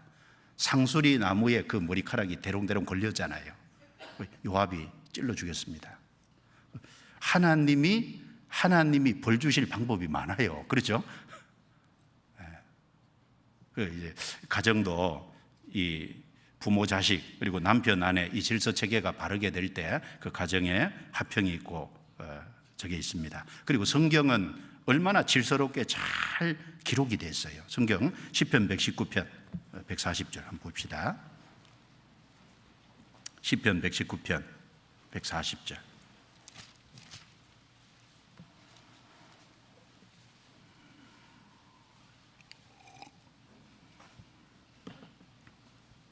(140절) 같이 읽어보겠습니다. 주의 말씀이 심히 정미함으로 주의 종이 이를 사랑하나이다. 여기 주님의 말씀이 그냥 정미하다고 안 했고 심히 정미함으로 이렇게 말씀했습니다. 성경을 이제 읽어가면 읽어갈수록, 성경을 배워가면 배워갈수록 모르는 게 너무 많았다는 것을 알아가지 않습니까? 왜냐하면 언론 보면 역사 얘기니까 역사 알면 다 안다고 생각하는데, 근데 성경은 그게 아니지 않습니까? 광대하신 하나님, 무한한 지혜를 가지신 하나님, 전능하신 하나님이 주신 거기 때문에 성경은 평생 읽어도 다 알 수 없도록 되어 있지 않습니까? 심히 정미함으로 주의 종이 이를 사랑하나이다. 그래서 성경을 배워가면 배워갈수록 몰랐던 걸 계속 알아가지 않습니까? 평생 배워도 계속 그런 겁니다. 그래서 성경이 놀라운 책이고, 그리고 성경에 이 법칙 중에 이런 것이 하나 있는데, 최초 언급의 법칙이라는 그 법칙이 있습니다. 최초에 성경에 어떤 단어를 사용했으면 그 단어가 그 사건과 장면에서 뜻하는 그 뜻이 성경 전체 단어 뜻이다. 그 단어 뜻이다. 그게 최초 언급의 법칙인데, 예를 들면 거룩이라는 단어는 창세기 2장에 최초로 나오죠. 하나님이 일곱째 날을 거룩하게 하사. 날이 거룩하다는 말이 무슨 뜻일까요? 하루, 이틀, 3일, 4일, 5일, 6일 하나님이 창조하신 날이고, 일곱째 날은 쉬셨잖아요. 앞에 6일과 일곱째 날은 다르다. 거룩이라는 말이 구별이라는 뜻이잖아요. 그러니까 이 최초 언급의 법칙, 그리고 연합이라는 단어가 나올 때 창세기 2장에 보면 남자가 부모를 떠나 그 아내와 연합하여 그 둘이 한 몸을 이룰지로다. 원래 연합이라고 할 때 부부가 연합하듯이 정말 마음과 뜻이 온전히 하나 되는 그런 연합이에요. 그럼 성도가 연합하여 동거한다고 할 적에 그 연합이 하나 되는 연합이거든요. 그냥 몸만 모이는 게 아니고, 원래 연합의 뜻이 그런 의미지 않습니까? 그리고 성경에 최초로 사용된 사랑이란, 성경 전체가 사랑 얘기하는 거고 하나님은 사랑이시니까 하나님이 사랑이라는 단어를 성경에 최초로 쓴 게 창세기 22장이지 않습니까? 아브라함에게 내가 사랑하는 독자 이삭을 하나님이 지시하는 한 산에서 제물로 드리라. 사랑하는 독자 이삭이거든요. 왜 성경에 사랑이라는 단어를 거기 최초로 썼을까요? 아브라함의 사랑하는 독자 이삭, 성부 하나님의 사랑하는 독생자 예수 그리스도. 그 하나님의 사랑이 뭔지를 가르쳐 주기 위해서 일부러 거기 사용했거든요. 그 아브라함은 자기가 가장 귀하게 생각하는 그 하나님을 위해서 자기가 가장 육신적으로 아끼는 사랑하는 독자 이삭을 하나님께 드렸잖아요.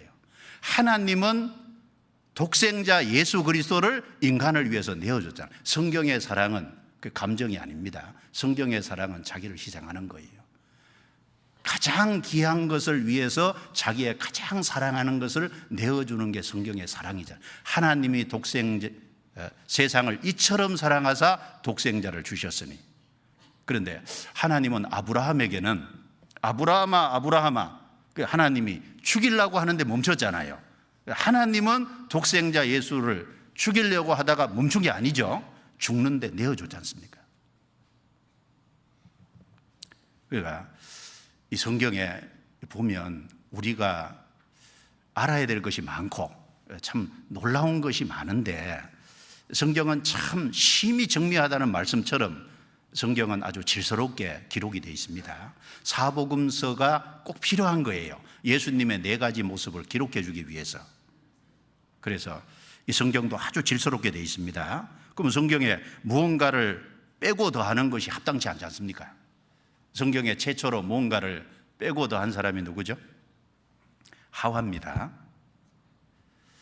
이 마귀가 뱀을 통해서 시험했잖아요. 하나님이 그 에덴 동산의 모든 것을 먹지 말라 하시더냐? 먹지도 말고 만지지도 말고 말라 하셨으니 죽을까 하노라. 먹지도 말고 만지지도, 먹지 말라 그랬지 만지지 말라는 얘기는 안 했지 않습니까? 죽을까 하노라. 정령 죽으리라 그랬지 언제 죽을까 하노라. 그러니까 플러스하고 또 성경을 약화시킨 거예요. 플러스하고 빼버린. 마귀의 시험을 받아서 그렇게 했잖아요. 그러니까 성경에 무엇을 더하고 빼는 것은 합당치 않고, 그리고 성경을 수다한 사람과 같이 혼잡하게 전하는 것도 합당치 않습니다. 그래서 고린도후서 2장 17절에 보면 우리는 수다한 사람과 같이 하나님의 말씀을 혼잡하게 하지 아니하고 곧 순전함으로 하나님께 받은 자 같이 하나니, 순전함으로 하나님께 받은 자 같이. 성경에도 놀라운 질서가 있습니다. 그렇다면 하나님이 질서로운 분이고 하나님이 하시는 모든 일이 질서롭고 성경도 질서롭고, 그러면 말할 것도 없이 우리 개인의 신앙도 질서가 있을 거 아닙니까? 개인 신앙도 질서가 잡혀야 될 거 아니에요. 한 사람이 구원을 받을 때 회개하고 복음을 믿는 게 그게 올바른 구원이지 않습니까? 그런데 하나님이 계신 것도 모르고 하나님께 돌아온 적도 없이 그냥 복음의 내용만 안다, 그건 진짜 구원이 아니잖아요. 성경 한번 보겠습니다. 이 순서가 사도행전 20장. 한 사람이 구원받는 것도 이 순서대로 구원받죠. 사도행전 20장 21절입니다.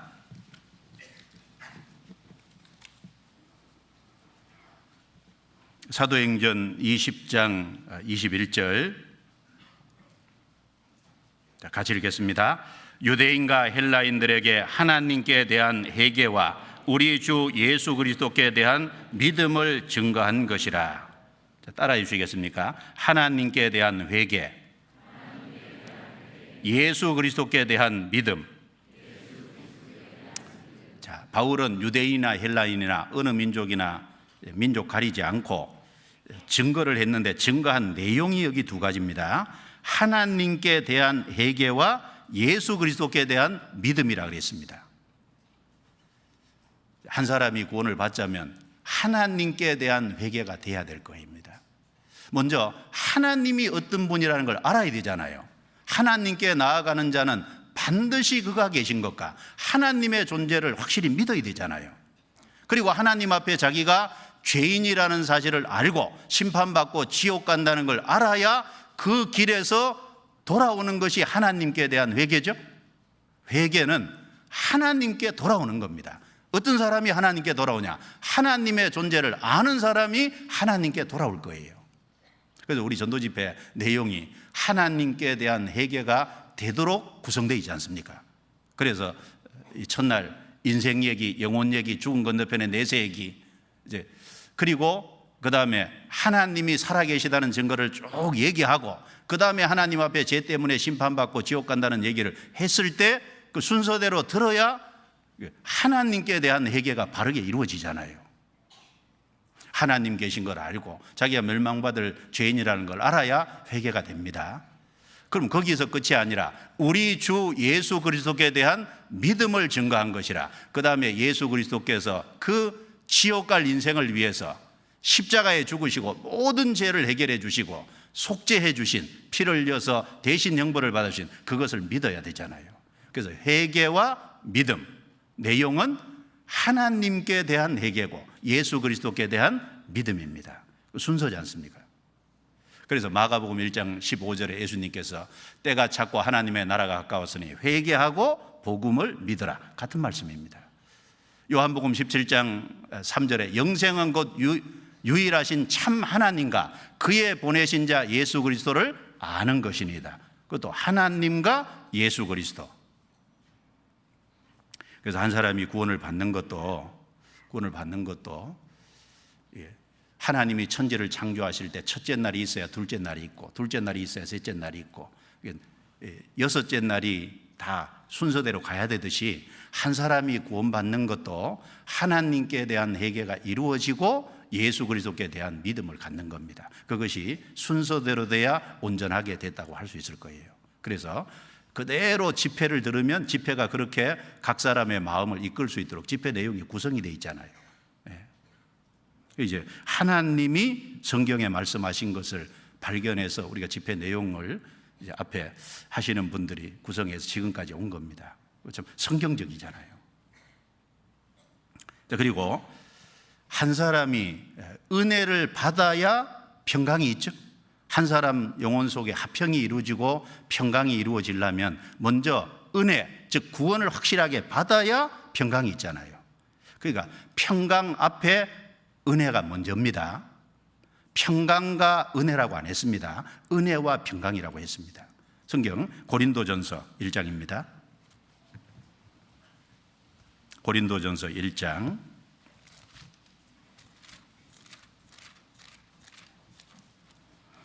고린도전서 1장 3절입니다. 같이 읽어보겠습니다. 하나님 우리 아버지와 주 예수 그리스도로 조차 은혜와 평강이 있기를 원하노라. 은혜와 평강이 있기를 원하노라. 바울 사도가 기록한 14권의 서신서, 그 서신서 앞에 보면 은혜와 평강이 있기를 원한다고 인사말 항상 은혜와 평강입니다. 악인에게는 평강이 없죠. 아직 구원을 안 받은 사람, 즉 하나님의 확실한 은혜를 경험하지 못한 사람이 나는 평강이 있다, 그 잠깐 있다가 없어질 평강일 거예요. 그 진정한 평강이지 않습니까? 아닙니다. 그래서 확실하게 한 사람이 구원을 받는 그 은혜를 확실히 경험해야 평강이 이루어집니다. 예수님께서 부활하신 후에 제자들 앞에 나타나서 손에 못자국 옆구리에 창자국을 보이면서 너희에게 평강이 있을지어다 그랬습니다.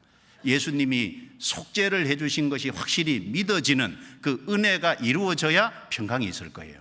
그래서 은혜와 평강 순서지 않습니까? 그리고 좁은 문을 통과해야 좁은 길을 간다는 것이 순서지 않습니까? 문 통과한 적이 없이 길 간다는 것은 거짓말입니다.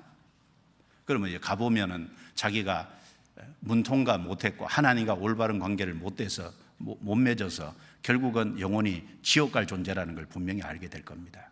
그래서 성경 누가복음 13장 23절 24절에 보면 혹이 여짜오되 주여 구원을 얻는 자가 적으니까 예수께서 저희에게 이르시되 좁은 문으로 들어가기를 힘쓰라. 내가 너희에게 이르노니 들어가기를 구하여도 못하는 자가 많으리라. 먼저 좁은 문을 확실히 통과해야 됩니다. 구원받는 것은 순간적인 경험이고 구원받는 것은 문 통과하듯이 단번에 되는 겁니다. 그 좁은 문을 확실히 통과한 사람이 그 다음에 좁은 길을 갑니다. 좁은 문을 통과한 것은 천국 가는 근거가 되고, 좁은 길을 가는 것은 말씀과 하나님의 뜻에 순종해 가는 것이 좁은 길이고, 성도들의 길이고, 의인의 길이고, 평강의 길입니다. 정직한 자의 길입니다. 그 길을 간 것은 주님 앞에 섰을 때 영광과 상과 연결이 됩니다. 그런데 마태복음 23장 23절 24절에 보면 예수님이 바리새인 서기관들에게 화가 있다고 말씀하신 이유는 그 먼저 해야 될, 먼저 이루어져야 될 좁은 문을 통과한 의와 인과 신, 그러니까 확실한 믿음이 먼저 이루어져야 되는데 그게 이루어지지 않은 상태에서 11조 드리는 건 열심히 하고, 그리고 다른 것은 열심히 하는데, 그런데 믿어야 될 온전한 내용은 통째로 안 받아들이는 거지 않습니까? 그거 잘못된 겁니다. 그래서 좁은 문을 통과하고 좁은 길을 가는 것이 순서입니다. 그러니까 영혼 구원을 확실하게 받은 사람이 주님을 닮아가는 성화의 길을 걸을 수 있고, 그리고 주님이 오셨을 때 영화롭게 되는, 그래서 영혼 구원 받은 사람이 성화의 자리로, 또 성화의 자리에서 주님이 오실 때 영화로운 자리로, 이게 순서입니다. 그리고 우리가 신앙생활 속에 공급을 받아야만 열매를 맺는다는 것도 이거 순서잖아요. 어떤 사람은 열매 맺기를 원하는데 공급을 안 받아요. 어떻게 열매 맺죠? 이 자연의 모든 원리와 질서와 체계를 보면요, 반드시 공급을 받아야만 자라게 돼 있지 않습니까? 예를 들면 식물도 이 땅에 뿌리가 박혀서 땅에서 올라오는 자양분을 받아야 되잖아요. 하늘로서 오는 햇빛을 받아야 되지 않습니까? 그래야 공급을 받아야 자라고 거기에 열매가 맺지 않습니까? 한 사람도 음식을 계속 먹어야 건강해지고 튼튼해지고 힘있게 살 수 있잖아요. 공급을 받아야만 그 다음에 열매가 맺히고 힘있게 살 수 있습니다. 공급받아야 열매 맺는다는 것은 법칙이고 질서입니다. 성경 요한복음 15장입니다. 요한복음 15장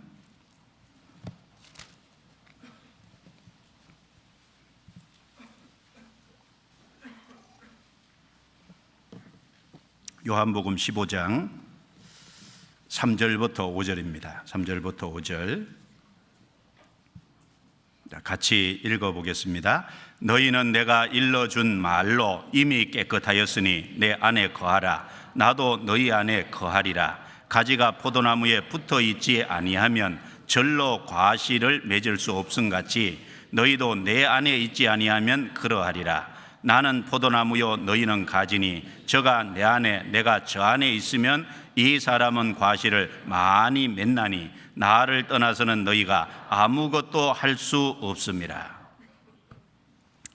이 말씀에 이미 깨끗하였으니 내 안에 거하라. 예수님의 보혈로 말미암아 복음으로 성령으로 죄 씻음을 확실히 받았으면 주님 안에 거해야 됩니다. 주님이 머리를 두신 곳이 교회잖아요. 주님이 머리를 두시고 구원받은 사람 한 사람 한 사람은 지체지고 합쳐서 몸인, 거기 내가 붙어 있어야 되잖아요. 마치 가지가 포도나무에 붙어 있는 것처럼. 가지가 왜 포도나무에 붙어 있어야 될까요? 포도나무 뿌리로부터 올라오는 공급을 받아야 되잖아요. 우리가 왜 주님 안에 거해야 될까요? 왜 교회 안에 거해야 될까요? 공급을 받아야죠. 어떤 사람은 열매 맺기를 정말 원하는데, 다른 영혼을 건지기를 원하는데 교제 잘 안 나와요. 공급을 잘 안 받아. 말씀의 공급도 받고 형제 자매들과 같이 이 속에서 주님이 공급해 주시는 것이 있는데 그 공급을 안 받으면은 열매 맺지 못하지 않습니까? 그래서 골로새서 2장 19절에 머리를 붙들지 아니하는지라 온몸이 머리로 말미암아 마디와 힘줄로 공급함을 얻고 하나님이 자라게 하심으로 자라느니라 라고 말씀하셨습니다. 머리를 붙들어야 된다. 자, 지체는 머리를 붙들어야죠. 여러분 손가락이 머리를 어떻게 붙들까요? 저를 보세요. 머리를 어떻게 붙들까요? 이렇게 붙잡을까요? 손가락은 손에 붙어 있으면 돼요. 다른 지체에 붙어 있으면 머리를 붙드는 것이 됩니다. 구원받은 사람, 각 사람은 구원받은 성도들의 무리 속에 붙어 있으면 돼요. 조모 있으면 거기 참여하고, 구역 모 있으면 거기 참여하고, 성도들이 모일 때 거기 합심하고, 적극적으로 연합해서 아까 부부가 한 마음이 되듯이 같은 마음이 돼야 되잖아요. 그래야 거기서 공급이 있고 그리고 열매가 맺히게 되는 겁니다. 그래서 열매 맺는 것은 반드시 공급이 선행돼야 된다. 이거 중요하지 않습니까? 전쟁할 때도 앞에 나가서 싸우는 그 군인들에게 보급품을 계속 공급해 주잖아요. 탄약도 공급해 주고 식량도 공급해 주고. 그런데 중간에 보급로가 딱 차단되면요, 그냥 질 수밖에 없습니다. 사실 6.25 전쟁 당시에 저 밑에까지 내려갔는데 인천 상륙 작전으로 중간을 끊어버렸잖아요. 보급로를 차단했습니다. 그 공급을 받아야 되지 않습니까? 우리 신앙생활도 마찬가지입니다. 그리고 은혜를 확실하게 받은, 구원받은 사람에게 하나님이 직분도 주시고 은사도 주십니다. 그런데 구원을 안 받은 사람이 마치 직분을 자기가 받았다고 하고 은사를 받았다고 하면 그것이 성경적이지 않습니다. 성경 로마서 1장 한번 보시겠습니다. 로마서 1장.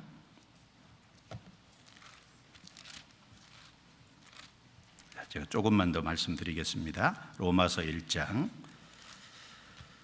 5절입니다. 5절 같이 읽겠습니다. 그로 말미암아 우리가 은혜와 사도의 직분을 받아 그 이름을 위하여 모든 이방인 중에서 믿어 순종케 하나니. 여기 우리가 바울과 바울의 동역자입니다. 은혜와 사도의 직분을 받아, 먼저 바울은 다메섹 도상에서 부활하신 주님을 만나고 구원의 은혜를 확실하게 받은 사람입니다. 사도의 직분을 받아, 은혜가 먼저죠. 직분은 그 다음입니다. 그리고 믿어 순종케 하나니, 그리고 확실하게 믿은 사람은, 구원을 받은 사람은 순종해야 됩니다. 그래야 평안이 있죠. 구원받을 때 평안이 있을 뿐 아니라 믿어 순종케 하나니, 주님이 왜 우리를 구원해 주셨을까요? 왜 믿음을 주셨을까요? 순종의 삶을 살아가도록 하기 위해서 구원해 주셨습니다. 그래서 구원받을 뿐 아니라 순종의 삶을 살아갈 때 그 질서가 갖추어질 때 심령 속에 평안이 있는 겁니다. 구원을 받아서도 순종하지 않으면 참된 평화가 이루어질 수 없지 않습니까? 그래서 영혼의 구원받음으로 평화가 이루어졌지만 그 삶 속에서 순종해 나갈 때 주님이 그 평화를 더 크게, 평강을 더 크게 해 주십니다. 그리고 또 순서가 고난을 받을 때 능력과 영광이 주어지지 않습니까? 고난이 먼저입니다. 고난을 거부하는 사람은 주님의 능력을 경험할 수 없을 거예요. 고난을 거부하는 사람은 주님의 영광을 얻을 수가 없습니다. 우리가 정말 주님의 능력을 사모하고 힘있게 쓰임받기를 원하고 귀하게 쓰임받기를 원하고 주님 앞에 섰을 때 영광을 얻기를 정말 원한다면 고난을 각오해야 됩니다. 오늘 아침에도 들었는데 어떤 그 어머니 회장을 3년 했던 분이 어머니 회장을 그만두고 지금 연세가 많이 드셨다는데 이야기하시기를, 내가 3년 동안 어머니 회장을 하고 어머니 회장을 하는 것이 정말 편한 자리가 아닌데, 수고하고 헌신할 수 있는 자리인데, 내가 그 3년 동안 정말 주를 위해서 고생할 수 있는, 주를 위해서 고난받을 수 있는 그때가 참 좋았다고. 그렇지 않습니까? 주를 위해서 고난받는, 주를 위해서 정말 수고해 볼 수 있는 그럴 기회가 얼마나 중요해요. 그 속에서 주님의 능력을 알고 주님 앞에 섰을 때 영광이 있지 않습니까? 그런데 많은 사람이 편한 것을 추구하고 편한 것을 추구하면서 능력 있게 살기는 원하고 영광은 얻기 원하고, 그거는 합당치 않죠. 반드시 순서가 그런 겁니다. 그리고 우리가 이 우선순위를 분명히 정해야 됩니다. 우리가 신앙생활하면 우선순위가 첫 번째는 하나님, 둘째는 이웃, 셋째는 자기잖아요. 이것이 바른 순서입니다. 그래서 고린도전서 10장 31절부터 33절에 너희가 먹든지 마시든지 무엇을 하든지 다 하나님의 영광을 위하여 하라. 자, 먹든지 마시든지 무엇을 하든지 다 하나님의 영광을 위하여 하라. 가장 첫 번째는 하나님입니다. 그리고 33절에 말씀하기를 나와 같이 모든 일에 모든 사람을 기쁘게 하여 나의 유익을 굳지 아니하고 많은 사람의 유익을 구하여 저희로 구원을 얻게 하라. 나의 유익이 아니라 많은 사람의 유익, 이웃이 먼저잖아요. 그 다음에 세 번째가 자기입니다. 하나님, 그 다음에 이웃, 그 다음에 자기. 이 순서가 바르게 돼야 사실은 주님 안에서 평안이 있을 거예요. 그래서 이 순서가 바르게 안 돼 있으면 자꾸 충돌이 일어날 겁니다. 자, 그리고 먼저 그의 나라와 그의 의를 구해야 육신에 필요한 것도 주신다는 게 순서지 않습니까? 마태복음 6장 33절에 너희는 먼저 그의 나라와 그의 의를 구하라. 그리하면 이 모든 것을 너희에게 더하시리라. 우리가 먼저 주님의 나라와 주님의 의를 힘쓰고 살 때, 그 다음에 이 모든 것, 육신에 필요한 것도 더해 주시리라. 그 순서입니다. 그런데 하나님이 내 삶에 도와주기를 바라면서 먼저 그의 나라와 그의 의를 구하지는 않는다면 하나님 주실까요? 순서입니다, 순서. 그렇게 분명히 말씀했는데도 그걸 안 믿어요. 그걸 먼저 그의 나라와 그의 의를 구하고 살면 틀림없이 어떤 식으로든지 도와주실 건데 그걸 안 믿는다 그 말입니다. 자기 수단 방법으로 주님과는 상관없이 이루어 보려고 합니다. 그리고 우리 신앙의 중심이 질서가 잘 잡혀 있다는 것은 한번 생각해 보십시오. 어떻게 잡혀 있는 것이 잘 잡혀 있을까요? 성찬식 할 때 자기를 살피고 성찬식 하라 그랬지 않습니까? 성찬식 할 때 일깨우는 게 세 가지입니다. 하나는 주를 기념하는 거, 또 한 가지는 떡이 하나인 것처럼 많은 우리가 하나라는 거, 그리고 또 한 가지는 주의 죽으심을 오실 때까지 전하는 거. 성찬식을 할 때 그것을 강조해 놨습니다. 그러면 우리가 그걸 통해서 주님을 기념한다는 게 뭡니까? 주님 중심의 삶이잖아요. 그 다음에 떡이 하나인 것처럼 많은 우리가 한 몸이다. 한 몸은 교회를 말하죠. 구원받은 사람들이 함께 모이는 것이 교회지 않습니까? 그리고 주의 죽으심을 오실 때까지 전하는 건 전도지 않습니까? 우리 신앙이 바르게 질서롭게 되어 있는 건 어떻게 되어 있다는 걸까요? 첫 번째는 주님 중심. 정말 주님을 가까이 하고 주님을 섬기고, 그리고 주님과 동행하고 주님의 일이 무엇인지를 생각하고 그 가운데 내가 참여하고, 그리고 교회를 중요하게 생각하는 두 번째는 교회 중심. 정말 성도가 하나 되는 교회 중심. 그리고 그 다음에 전도 중심. 이것이 바르게 삶의 정리가 되어 있을 때 그 신앙의 질서가 바르게 잡혀 있잖아요. 주님 중심, 교회 중심, 전도 중심이 안 되어 있으면 그 질서가 바르게 안 잡혀 있는 것이 되는 거예요. 그렇지 않습니까? 그래서 누가복음 21장 34절에 보면 너희는 스스로 조심하라. 그렇지 않으면 방탕함과 술 취함과 생활의 염려로 그날이 덕과 같이 너희에게 이르리라 그랬습니다. 그리스도인이 방탕한 게 뭘까요? 물론 그리스도인이 막 먹으면 안 되는 술 마시고 나쁜 행동하고 그것도 방탕한 거지만, 그리스도인이 정말 신앙 안에서, 말씀 안에서 질서가 바르게 안 잡혀 있는 것이, 신앙의 중심이 바르게 잘 안 잡혀 있는 것이 그게 방탕한 거 아닐까요? 이 가정에도 보면은요, 청소가 잘 안 돼 있으면, 무질서하면 마음에 평안이 없잖아요. 우리 삶에도, 우리 마음 중심에도 질서를 바르게 하고, 그 바른 질서가 안 잡혀 있으면 왜 안 잡혀 있는지를 고민하고 그 질서가 바르게 잡힐 수 있도록 해야 하잖아요. 그래야 신앙생활 속에 힘있게 살 수 있고 그 화평이 있을 수 있지 않습니까? 그것이 안 되면은 화평이 없고 힘있게 쓰임받을 수가 없을 거예요. 그리고 교회 안에도 질서가 있습니다. 교회 안에 크게 몇 가지 질서가 있잖아요. 교회 안에는 말씀 중심입니다. 말씀을 따라서 인도받고 말씀을 따라서 결정하고, 그러지 다수결 따라 하는 게 아니지 않습니까? 그러니까 교회 안에는 말씀 중심이니까 자연스럽게 말씀 전하는 사람이 중심이 되는 겁니다. 그리고 교회 안에는 여자의 머리는 남자예요 그랬으니까 자연스럽게 형제 중심이 되는 거지 않습니까? 주님이 그렇게 정한 거예요. 법칙과 질서입니다. 그래서 그것도 질서잖아요. 젊은 자들은 장로들에게 순복하라. 그 질서지 않습니까?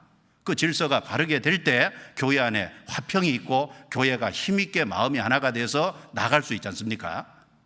그것도 질서입니다. 그래서 이 질서를 거스리는, 법칙과 질서가 무너지는 거기에 화평이 깨집니다. 거기에 많은 문제가 생기는 거예요. 우리 삶도 한번 잘 돌아보세요.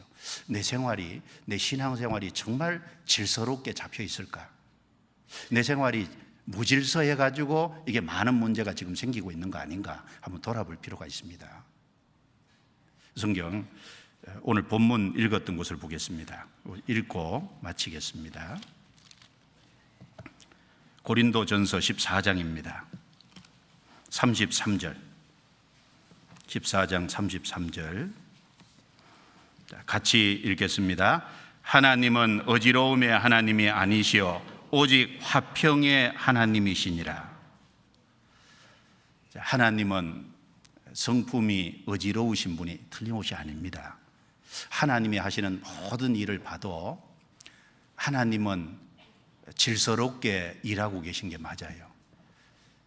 하나님이 하신 모든 일에 보면 질서가 너무나 질서정연하게 되어 있지 않습니까? 우리가 모르긴 몰라도 천국에 가면 천국은 너무나도 질서가 꽉 제대로 잘 잡힌 곳일 겁니다. 하나님이 질서로운 분이니까. 이 천국은 화평한 곳이 틀림없잖아요. 하나님 질서 통해서 화평을 주시려고 하는 거니까. 하나님은 어지러움의 하나님이 아니시오 오직 화평의 하나님이시니라. 그걸 다른 말로 질서의 하나님입니다.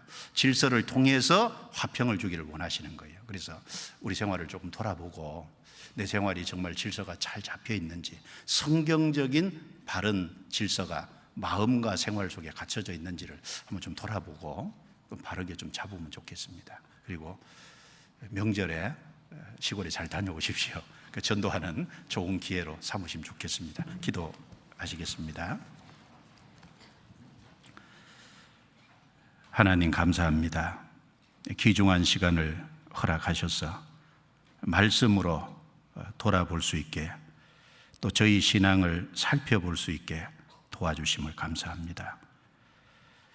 우리가 하나님께서 질서의 하나님, 화평의 하나님이라는 것을 성경을 통해 듣고 배우고 또 주변에 많은 하나님이 하시는 일을 통해서 생각할 수 있게 해주신 걸 감사합니다. 우리 개인적으로 또 교회적으로 좀 하나님 앞에 혹시 질서가 잡혀 있지 않은 무질서한 것은 없는지 돌아보게 도와주시고, 말씀 안에서 하나님의 뜻 안에서 성령의 인도하심 안에서 바른 질서를 잡고 말씀 위에 우리의 신앙이 굳건히 세워짐으로 더욱 힘있게 살고 능력 있게 쓰임받는 생애가 될 수 있도록 도와주옵소서. 우리 모두를 인도해 주옵소서.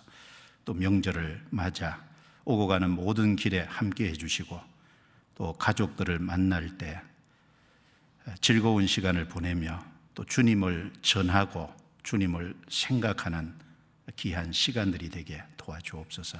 모든 것을 주께 의탁합니다. 우리를 구원해 주신 주 예수님 이름으로 기도드리옵니다. 아멘.